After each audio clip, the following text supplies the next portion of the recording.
बुद्ध के अनुसार भिक्षु और अपराध स्वीकृति क्या है?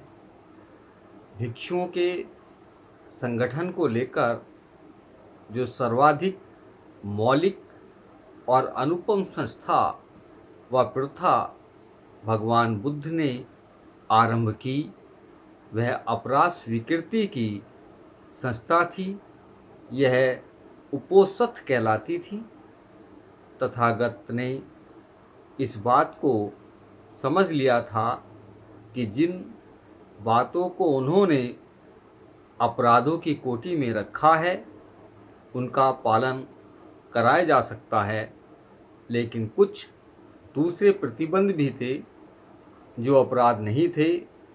उनका कहना था कि चरित्र निर्माण के लिए और चरित्र को सुदृढ़ बनाने के लिए ऐसे प्रतिबंधों का होना आवश्यक है और यह भी देखना आवश्यक है कि उनका पालन होता है या नहीं।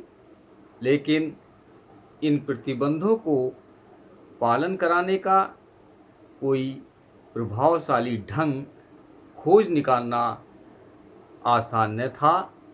इसलिए उन्होंने खुली अपराध स्वीकृति को भिक्षु के अंतर्मन के संगठन करने और उसे गलत कदम उठाने से बचाए रखने का साधन बनाया।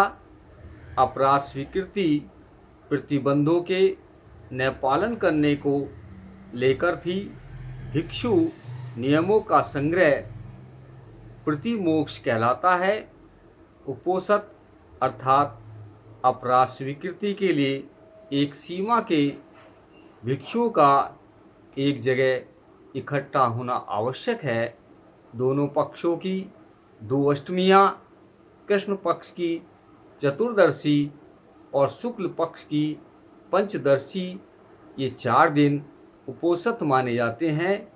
इनमें चतुर्दशी और पंचदशी को प्रतिमोक्ष का पाठ और उसके हिसाब से उपोसथ कर्म हो सकता था। उपोसथ होने पर भिक्षु एक एक करके प्रतिमोक्ष के नियमों का पाठ करता है और प्रत्येक नियम का पारायण कर चुकने पर कहता है, क्योंकि आप सब लोग चुप हैं, इसलिए मैं समझता हूँ कि आप में से किसी ने भी इनमें से किसी नियम का उल्लंघन नहीं किया। वह 3 बार कहता है। उसके बाद अगले प्रतिबंधन नियम को पढ़ता है। भिक्षुणी संघ को भी ऐसी ही उपोसथ बैठक करनी होती है। अपराध स्वीकृति पर आरोप और मुकदमा चल सकता है।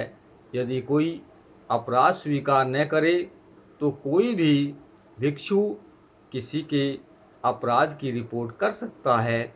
यदि उसने उसे नियम का उल्लंघन करते देखा हो और तब आरोप और उसके बाद मुकदमा आरंभ हो सकता है। नमो बुद्धाय।